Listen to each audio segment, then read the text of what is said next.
Hello everyone, welcome to Dream academy.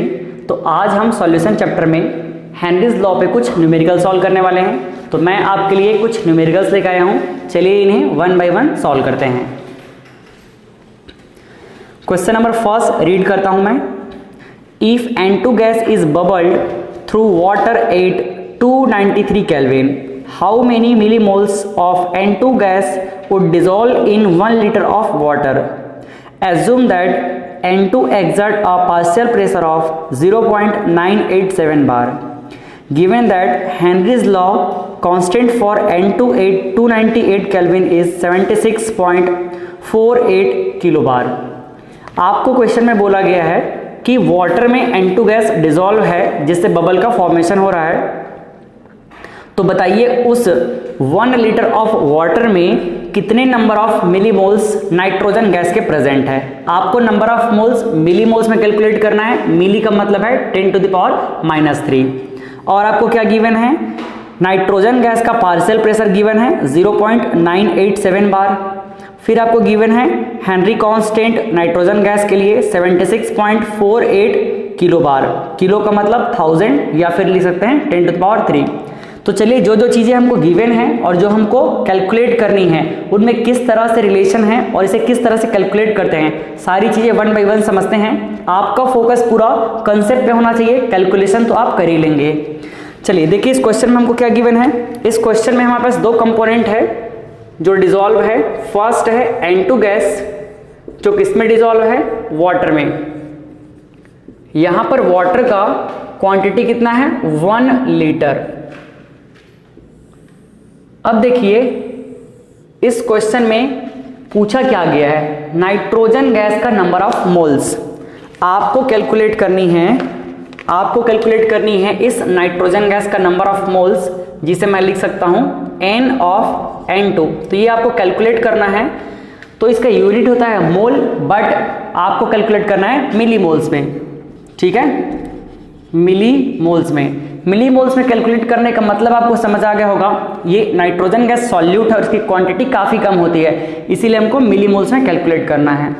और क्या given है इस क्वेश्चन में, हमको गिवन है प्रेशर ऑफ नाइट्रोजन गैस। तो प्रेशर ऑफ नाइट्रोजन गैस ये गिवन है 0.987 बार। ठीक है, फिर हमको गिवन है Henry constant for nitrogen gas. तो हेनरी कांस्टेंट KH होता है नाइट्रोजन गैस के लिए, ये आपको गिवन है 76.48 किलो बार। किलो का मतलब 10⁻³ तो आप इसको लिख सकते हैं 76.48 इंटू 10⁻³ ये बार। ठीक है, अब हेनरी कांस्टेंट आ चुका है, इसका सिंपल सा मतलब है हेनरी लॉ यूज होने वाला है। तो आपको पूछा गया है number of moles of nitrogen, इसका मतलब कहीं न कहीं इसका रिलेशन मोल फ्रैक्शन से होने वाला है। और मोल फ्रैक्शन कहाँ से मिलेगा, हेनरी लॉ के रिलेशन से। तो आगे जब हम देखेंगे तो हमको यहाँ पर वाटर के नंबर ऑफ मोल्स की भी जरूरत पड़ेगी। कैसे पड़ेगी आपको समझ आ जाएगा। तो इसको मैं अभी से एज्यूम कर लेता हूँ NW है number of moles of water. ठीक, चलिए तो हम सॉल्व करना स्टार्ट करते हैं। सीधा अप्लाई करते हैं हम Henry law. Applying Henry's law. Henry law क्या बोलता है, partial pressure of gas exerted on liquid that is P is equals to Henry constant into mole fraction of gas on liquid. Clear है, but हम gas क्या बात कर रहे हैं, यहाँ पर गैस हमारे पास है nitrogen gas. For nitrogen gas यही चीजें क्या हो जाएगी, P of N2 equal to KH of N2 into X of N2। Clear है, हमारे पास प्रेशर पता है नाइट्रोजन गैस का, हमारे पास हेनरी कांस्टेंट पता है। अब यहाँ मोल फ्रैक्शन हमको नहीं पता है। इस मोल फ्रैक्शन से हम क्या कैलकुलेट कर सकते हैं, आगे N ऑफ N2 कैलकुलेट कर सकते हैं। कैसे, देखिए यहाँ पे इसको क्या मैं इस तरह से लिख सकता हूं, P of N2 equal to KH of N2। Mole fraction of nitrogen क्या होगा, मोल फ्रैक्शन ऑफ नाइट्रोजन को हम लिखेंगे number of moles of nitrogen upon number of moles of nitrogen plus number of moles of water. लिख सकते हैं क्या इतनी चीजें हम? बिल्कुल लिख सकते हैं। अब देखो थोड़ा डिनोमिनेटर पे फोकस करना, ये है number of moles of water और ये है number of moles of nitrogen. तो नाइट्रोजन क्या है, सॉल्यूट है, गैस है, इसका नंबर ऑफ मोल्स वाटर के कंपैरिजन में काफी कम होता है। तो काफी कम होता है इसका सिंपल सा मतलब है हम इसे इग्नोर कर सकते हैं। कैसे इग्नोर करेंगे, देखिए यहाँ पे number of moles of nitrogen is much less than number of moles of water, that is we can write here number of moles of nitrogen plus number of moles of water is nearly equal to number of moles of water। हमने क्या किया, simply denominator में number of moles को ignore कर दिया। Clear है? तो ignore करने के बाद, और अगर आप इग्नोर नहीं भी करेंगे तो कैलकुलेशन में आपको कोई फर्क नहीं पड़ने वाला है, वैल्यू सेम आने वाला है, बट आपका कैलकुलेशन थोड़ा लेंथी हो जाएगा। तो इसीलिए हमने क्या किया, इसको सीधा इग्नोर कर दिया। कहां से? डिनोमिनेटर से। न्यूमरेटर से नहीं करेंगे क्योंकि अदरवाइज ये जीरो हो जाएगा और इसी को तो हमको कैलकुलेट करना है। ठीक है, अब देखिए इसे मैं क्या लिख सकता हूं, यहां से अगर मैं चाहूं तो इसको इधर ट्रांसफर कर सकता हूं। चलिए देखिएगा यहां पर क्या लिख सकता हूं मैं, P ऑफ N2 अपॉन, ये क्या हो जाएगा, हेनरी कांस्टेंट को डिनोमिनेटर में ले आया मैं, तो KH of N2 equals to, यहां से ये पूरा बन गया सिर्फ NW, तो ये हो जाएगा N of N2 upon N of W। अब आपको कैलकुलेट क्या करना है, आपको कैलकुलेट करना है N ऑफ N2, तो इसको आप सिंपली क्या लिख सकते हो, N of N2 is equals to, इसको इधर ट्रांसफर कर दीजिए, तो P of N2 into NW upon KH of N2। Clear है? अब मैं इसको इक्वेशन नंबर फर्स्ट कह देता हूं। अब देखिए आप फाइनल स्टेज में पहुंच चुके हैं, आपको क्या करना है, N of N2 number of moles of nitrogen calculate करना है। इसके लिए आपके पास क्या क्या होना चाहिए, प्रेशर ऑफ नाइट्रोजन गैस जो कि आपके पास है, ये है प्रेशर ऑफ नाइट्रोजन गैस। ठीक है, आपको क्या चाहिए, Henry constant of nitrogen gas, ये भी आपके पास है। और क्या चाहिए आपको, number of moles of water, ये नहीं है आपके पास। अब यही यहां पर सबसे इंटरेस्टिंग चीज है, आप जब मोलैरिटी का लेक्चर देख रहे थे तो वहां पर हमने प्योर वाटर का मोलैरिटी कैलकुलेट करना देखा था। ठीक है, 1 लीटर में वाटर की मोलैरिटी क्या होती है ये हमने देखा था। वहां मैंने आपको ये भी बोला था, ये आपको मेमोराइज करना होगा क्योंकि इस पे डायरेक्ट क्वेश्चन पूछे जाते हैं। तो बताइए मोलैरिटी ऑफ प्योर वाटर कितना होता है, ये होता है 55.5 मोल पर लीटर। इसका मतलब 1 लीटर में कितने नंबर ऑफ मोल्स प्रेजेंट है, 55.5। तो हमको तो यहाँ पे नंबर ऑफ मोल्स डायरेक्टली मिल गया, कितना नंबर ऑफ मोल्स, 55.5। हमारे पास क्वांटिटी है 1 लीटर और उस 1 लीटर में कितना प्रेजेंट है, 55.5। तो इस तरह से हमने number of moles of water calculate कर लिया। अब सारी वैल्यू हमको मिल चुकी है, अब सभी को हम क्या करेंगे, यहाँ पे पुट करेंगे। तो number of moles of nitrogen is equals to, क्या हो जाएगा, प्रेशर ऑफ नाइट्रोजन देखो कितना है, 0.987। Number of moles of water कितना हमने लिया, यहां पे हमको मिला है 55.5 मोल अपॉन, क्या हो जाएगा, हेनरी कांस्टेंट। देखो यहां पे हेनरी कांस्टेंट कितना है, 76.48 इंटू 10 टू द पावर 3 और इसका यूनिट क्या है, बार। तो प्रेशर का बार और यहाँ हेनरी कांस्टेंट का बार दोनों कैंसिल हो गया, तो सिर्फ बचेगा क्या यहाँ पे, मोल। तो फाइनली जब आप इसको सॉल्व करेंगे तो N ऑफ N2 इतने को सॉल्व कीजिएगा आप। सॉल्व करने के बाद आपके पास वैल्यू आने वाली है 0.716 into 10 to the power -3 moles. Clear है? बट हमको आंसर किस में चाहिए, हमको चाहिए मिलीमोल्स में, तो आप इसको मिलीमोल्स में कन्वर्ट कर लीजिए। तो इसकी वैल्यू आपको फाइनली मिल जाएगी, number of moles of nitrogen gas it will become 0.716, इस 10 टू द -3 को क्या लिख देंगे, मिली, तो ये हो जाएगा मिली और ये हो गया मोल्स। इस तरह से हमने number of moles of nitrogen gas calculate कर लिया। क्लियर है? तो इसमें काफ़ी सारी चीज़ें हैं जो आपको केयर करना है। आपको पहला तो number of moles of water कैसे कैलकुलेट करना है, इसके लिए आपको क्या पता होना चाहिए, मोलैरिटी ऑफ वाटर। ठीक है, तो चलिए नोट कर लीजिए आप। चलिए अब हम क्वेश्चन नंबर 2 सॉल्व करते हैं। तो मैं क्वेश्चन नंबर 2 को रीड कर रहा हूं। H2S, a toxic gas with rotten egg-like smell, is used for qualitative analysis. If the solubility of H2S in water at STP standard temperature pressure is 0.195 m, m means molal, molality का unit है ये। Calculate Henry's law constant. आपको इस question में H2S gas के लिए Henry constant calculate करनी है। और गिवन क्या है इसमें आपको गिवन है H2S की मोलैलिटी 0.195 m, मतलब मोलल। और आपको क्या है, STP कंडीशन गिवन है, मतलब इनडायरेक्टली वे में आपको H2S का प्रेशर दिया हुआ है। H2S गैस का प्रेशर STP पे कितना हो जाएगा, यहाँ पे 0.987 बार। तो चलिए फिर स्टार्ट करते हैं सॉल्व करना। हमारे पास सॉल्यूशन के 2 कंपोनेंट गिवन हैं। फर्स्ट है H2S गैस और ये किस में मिक्स है, ये मिक्स है वाटर में। क्लियर है? ये हमारे सॉल्यूशन के कंपोनेंट है। और इन कंपोनेंट्स के बारे में क्या क्या इंफॉर्मेशन है हमारे पास। पहला चीज तो ये कि आपको कैलकुलेट करना है H2S गैस का Henry constant, means KH of H2S। ये आपका क्वेश्चन है।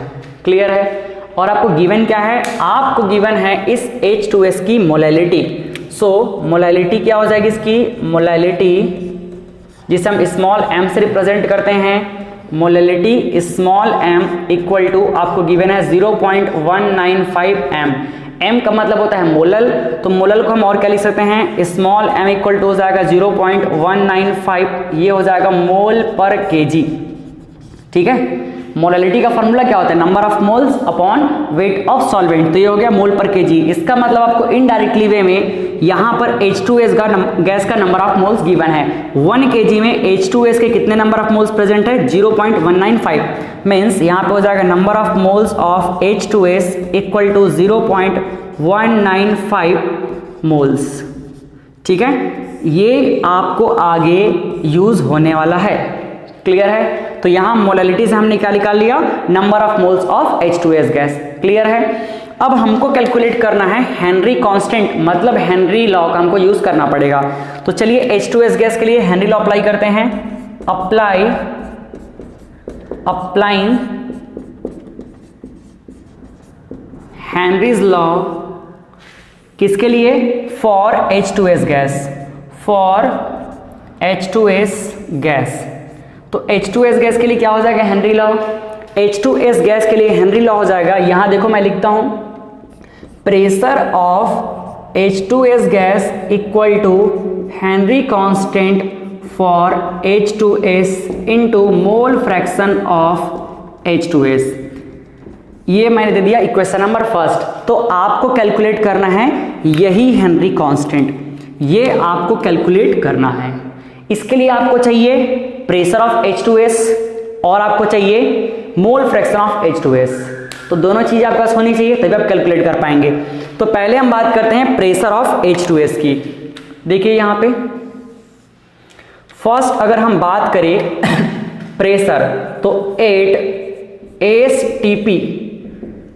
STP पे प्रेशर क्या हो जाएगा, 8 STP पे प्रेशर ऑफ H2S गैस की प्रेशर होती है 0.987 बार। तो यहां से हमको क्या मिल गया, प्रेशर मिल गया।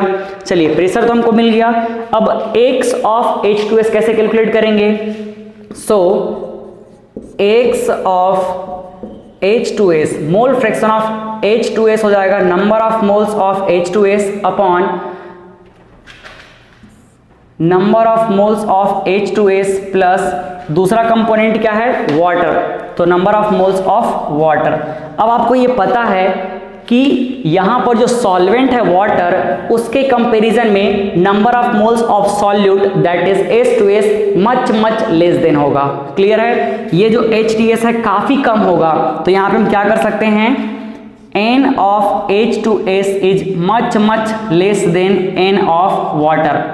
तो आप यहां से सीधा क्या कर सकते हैं, आप लिख सकते हैं N of H2S plus N of W is nearly equal to N of, देखिए इसको फिर से लिखता हूं मैं, शायद आपको छुप गया होगा ये, N of H2S plus N of W is nearly equal to N of W। हमने सीधा क्या कर दिया, हमने यहाँ पे डिनोमिनेटर से, ये देखिए डिनोमिनेटर से हमने N ऑफ H2S को गायब कर दिया। क्यों? अगर आपके पास मान लो 1 लाख रुपए है, अब आपको 1 रुपए और दे दिया गया, तो आपको पूछा जाएगा कितने रुपए है आपके पास, तो क्या बोलेंगे आप, 1 लाख 1 रुपए है बोलेंगे? नहीं बोलेंगे, 1 लाख है, क्योंकि 1 लाख के कंपैरिजन में 1 रुपीस की वैल्यू नेग्लिजिबल है। इसीलिए यहां पर जो number of moles of water है उसके कंपैरिजन में number of moles of H2S काफी कम होगा। So simply we can ignore here from the denominator, but we can not ignore from numerator, क्योंकि अगर न्यूमरेटर से अगर इग्नोर कर देंगे तब फिर तो 0 हो जाएगा। ठीक है, चलिए अब देखिए हमको यहाँ से क्या लिखना पड़ेगा, हम लिखेंगे यहाँ से x of H2S equal to N of H2S upon N of W। Clear है इतनी बातें? ठीक, अब देखो यहां से हमको करना क्या है, N ऑफ W चाहिए और N ऑफ H2S चाहिए। तो N ऑफ H2S तो देखो हमको पहले मिल गया है, ठीक, तो ये यहां पे यूज हो जाएगा। अब N ऑफ W कैसे मिलेगा, पिछले क्वेश्चन में हमने कैलकुलेट किया था, वाटर की जो मोलैलिटी है आपको डायरेक्टली पता होना चाहिए। तो मोलैलिटी ऑफ वाटर कितना होता है, 55.5 मोल पर लीटर। इसका मतलब 1 लीटर में वाटर के कितने नंबर ऑफ मोल्स प्रेजेंट है, 55.5। तो यहां से number of moles of water आपको मिल गया 55.5 और ये हो जाएगा मोल। इस तरह से हमको क्या मिल गया, number of moles of water. आप कंपैरिजन भी कर सकते हैं, हमने क्यों इग्नोर किया, यहां पर देखो वाटर का नंबर ऑफ मोल्स कितना है 55.5 और यहाँ पे देखो ये कितना है, 0 पॉइंट में है, मतलब number of moles of H2S number of moles of water से काफी कम है। देखो 55 और ये कहाँ 0.19, तो काफी ये लेस देन है, that's why simply we can ignore here from the denominator. Clear है ना? अब देखो इसकी वैल्यू पुट कर दो आप, इसकी वैल्यू जब पुट करेंगे हम क्या हो जाएगा, number of moles of H2S हमारे पास कितना है 0.195 और वाटर का मोलैरिटी कितना मिला, सॉरी वाटर का नंबर ऑफ मोल्स 55.5। जब आप इसको सॉल्व करेंगे तो आपको इसकी वैल्यू मिल जाएगी, आप सॉल्व कर लीजिएगा, इसकी वैल्यू आपको मिल जाएगी 0.0035। इस वैल्यू को आगे हमको यूज करना है। क्लियर है? अब आते हैं हम लोग सीधे हमको मिल गया है प्रेशर, हमको मिल गया है मोल फ्रैक्शन। अब चलते हैं हम लोग हेनरी कांस्टेंट पे। तो फ्रॉम इक्वेशन फर्स्ट क्या लिख सकते हैं, फ्रॉम फर्स्ट क्या लिख सकते हैं, KH of H2S equals to pressure of H2S upon X of H2S। Pressure आपको पता है STP पे कितना होता है प्रेशर, 0.987। क्लियर है? आपको H2S की वैल्यू भी मिल चुकी है, कितनी मिली है 0.0035। आप इसको सॉल्व कीजिएगा आपको आंसर मिल जाएगा। चलिए इसको कैलकुलेट कर लेते हैं हम लोग अभी। क्या हो जाएगा ये KH फॉर H2S। सबसे पहला काम जो आपको करना होता है वो आपको डेसिमल को रिमूव करना है। डेसिमल को रिमूव करेंगे तो क्या हो जाएगा, देखो ये हो जाएगा 987 अपॉन 1 एंड डेसिमल के बाद कितने डिजिट है 3, तो मैंने 30 लगा दिया। ये तो आपको अच्छे तरीके से आता होगा। अब देखो यहाँ पे कितना है, यहाँ पे है 35, डेसिमल जैसे रिमूव किया 1 एंड देन 40, तो ये हो जाएगा 1 और ये 40। क्लियर है? सॉल्व कीजिए इसको, देखिए यहाँ से 0 0 0 3 0 कैंसल, 1 1 ये 3 0 कैंसल। ठीक, अब क्या बचा, यहाँ पे 10 बचा, यहाँ 35, यहाँ 987। थोड़ा समझिएगा अच्छे से, यहाँ से मैं अगर 5 7 या 35 करता हूँ तो क्या बच जाएगा, यहाँ पे 7 और यहाँ पर क्या हो जाएगा 5 2 जा 10। क्लियर है, यहाँ 2 बच गया, यहाँ 7 बच गया। अब इस 7 को फिर से मैं कैंसिल आउट कर सकता हूँ, 7 1 जा 7 और ये हो जाएगा 7 1 जा 7, 7 4 जा 28 और ये हो जाएगा 7 1 जा 7। क्लियर है इतना चीज। अब देखो लास्ट स्टेप में लिखता हूं अब KH of H2S equal to numerator में क्या बच गया 141 इंटू 2। आप मल्टीप्लाई कर दीजिए तो इसकी वैल्यू कितनी मिल जाएगी 282 और यूनिट क्या होगा बार, क्योंकि हमारे पास प्रेशर क्या है बार और जो प्रेशर का यूनिट होता है वही KH होता है क्योंकि देखो यहाँ पर मोल फ्रैक्शन कोई यूनिट तो है नहीं, तो जो प्रेशर का यूनिट होगा वही KH का यूनिट होगा। इस तरह से हमको क्या मिल गया, इस तरह से हमको Henry constant for H2S gas मिल गया। क्लियर है। तो आपको इसमें समझने के लिए क्या क्या चीजें थी, पहला तो आपको समझना था कि हम मोलैरिटी और मोलैलिटी से कैसे नंबर ऑफ मोल्स कैलकुलेट कर रहे हैं। दूसरी चीज आपको समझनी थी कि हमको इग्नोर क्यों करना है। इग्नोर इसलिए करना है क्योंकि सॉल्वेंट के कंपैरिजन में यहाँ पर जो गैस सॉल्यूट है काफी कम होता है, और इन केस अगर आप इसको इग्नोर नहीं भी करना चाहेंगे तो भी कोई फर्क नहीं पड़ेगा। अगर आप यहाँ पर देखो इग्नोर करने के बाद हमने जो फॉर्मूला बनाया है, अगर यहाँ पर आप क्या करते, अब समझिएगा, इसको एक बार नोट कर लीजिएगा, फिर मैं आपको आगे समझा रहा हूँ, है ना।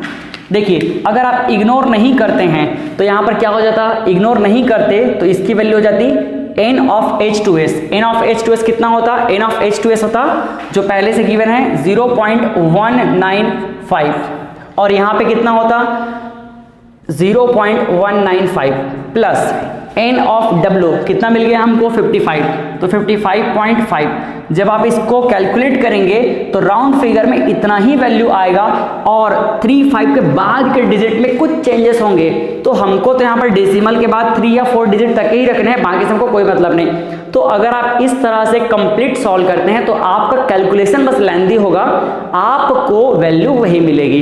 क्लियर है। तो हम जितना सिंपल हो सके उतना सिंपल करने का कोशिश करेंगे, तो इसलिए मैं इसको क्या कर देता हूं, सीधा इग्नोर कर देता हूं। ठीक, चलिए नोट कर लीजिए आप इसको। अब हम देखते हैं क्वेश्चन नंबर 3। तो क्वेश्चन नंबर 3 हमारे पास है, dry air contains 79% N2 and 21% O2, determine the proportion of N2 and O2 in terms of mole fractions dissolved in water at 1 atm pressure. Henry's law constant for N2 and O2 in water are 8.54 into 10 to the power 4 atm and 4.56 into 10 to the power 4 atm respectively. इस question में आपको बोला जा रहा है कि हमारे पास एक ड्राई एयर है जिसमें 79% N2 और 21% O2 गैस प्रेजेंट है।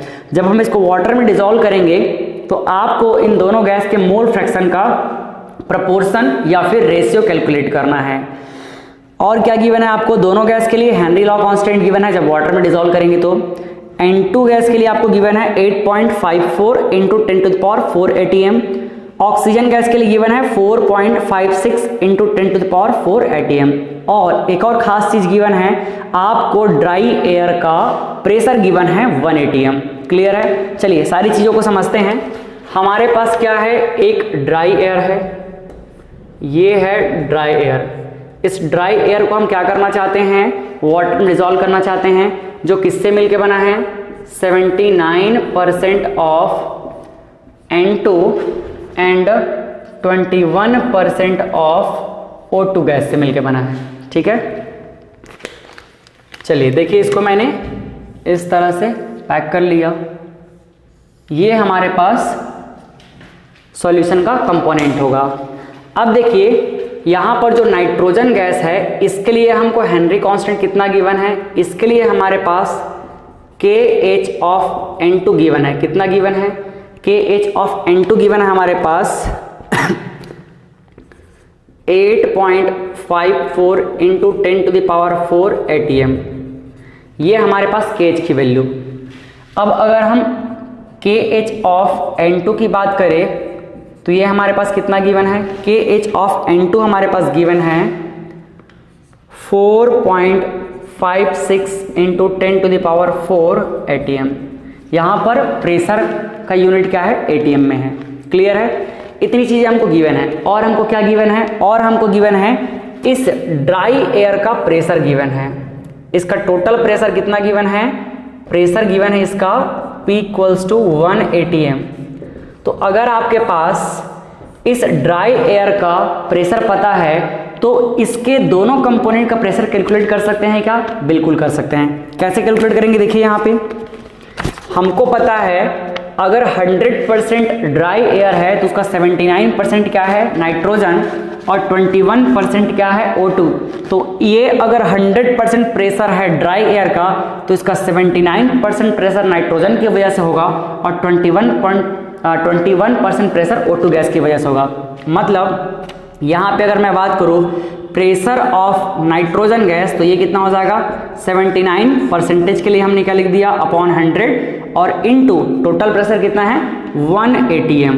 ठीक, तो आप सिंपली क्या लिख सकते हैं इसको, 79/100। अभी पॉइंट में कैलकुलेट करने की कोई जरूरत नहीं है, लास्ट में हम कैलकुलेट कर लेंगे। अच्छा, प्रेशर ऑफ O2 गैस ये कितना होगा, ये होगा 21%, परसेंट की जगह पे 100 और टोटल कितना है 1 atm। तो यहाँ से आपको मिल गया प्रेशर ऑफ O2 गैस कितना मिल जाएगा, 21/100। क्लियर है, ये सारी चीज़ें भी आपको काम आनी है। आपको एक्चुअल में कैलकुलेट क्या करना है, आपको कैलकुलेट करना है इन दोनों का नंबर ऑफ मोल्स। मतलब आपके क्वेश्चन का डिमांड है, देखो जो क्वेश्चन पूछ रहा है उसको मैं लिखता हूँ यहाँ पे। आपको क्वेश्चन पूछ रहा है कि x of N2 proportion of x of O2, या इसी को आप लिख सकते हो x of N2 upon x of O2 कितना होगा, ये आपके क्वेश्चन का डिमांड है। क्लियर है, तो सिंपल सी बात है, हमको क्या पता है, हमको हेनरी कांस्टेंट पता है, और अगर हेनरी कांस्टेंट पता है तो हम सिंपली क्या करेंगे, यहाँ पे हेनरी कांस्टेंट पता है मतलब हेनरी लॉ अप्लाई करेंगे। क्लियर है, चलिए देखिए यहाँ पे, सो अप्लाइंग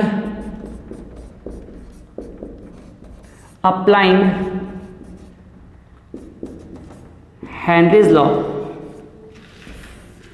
फर्स्ट अप्लाई करते हैं हम किसके लिए, फॉर N2 गैस। तो N2 गैस के लिए अप्लाई करेंगे तो क्या हो जाएगा, ये pressure of N2 equal to Henry constant of N2 into mole fraction of N2। इसे मैं कह देता हूँ इक्वेशन नंबर फर्स्ट। ठीक, अगर हम सेकंड बात करें O2 गैस के लिए क्या हो जाएगा, फॉर O2 गैस ये हो जाएगा pressure of O2 equal to KH of O2 into X of O2, equation number 2। ठीक है, आपको इन्हीं दोनों का रेशियो चाहिए। इसका मतलब आप x ऑफ N2 कैलकुलेट कर लीजिए और x ऑफ O2 कैलकुलेट कर लीजिए। क्या आपके पास प्रेशर और हेनरी कांस्टेंट है, बिल्कुल है। अगर मैं x ऑफ N2 कैलकुलेट करना चाहता हूं तो उसके लिए मेरे पास प्रेशर ऑफ N2 पता है और हेनरी कांस्टेंट ऑफ N2 पता है। सिमिलरली ऑक्सीजन के लिए भी मेरे पास दोनों चीजें प्रेजेंट हैं। तो चलिए फिर कैलकुलेट करना शुरू करते हैं।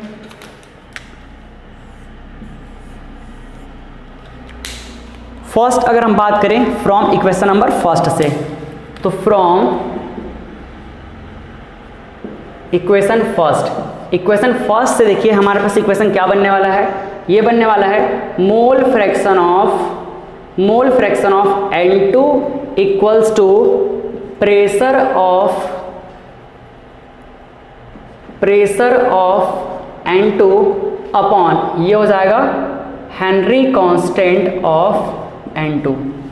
क्लियर है, अब यहाँ वैल्यू पुट कर लीजिए तो क्या हो जाएगा, x of N2 equal to pressure कितना है N2 का 79/100, 79/100 KH कितना है, KH है हमारे पास इंटू 8.54 इंटू 10⁴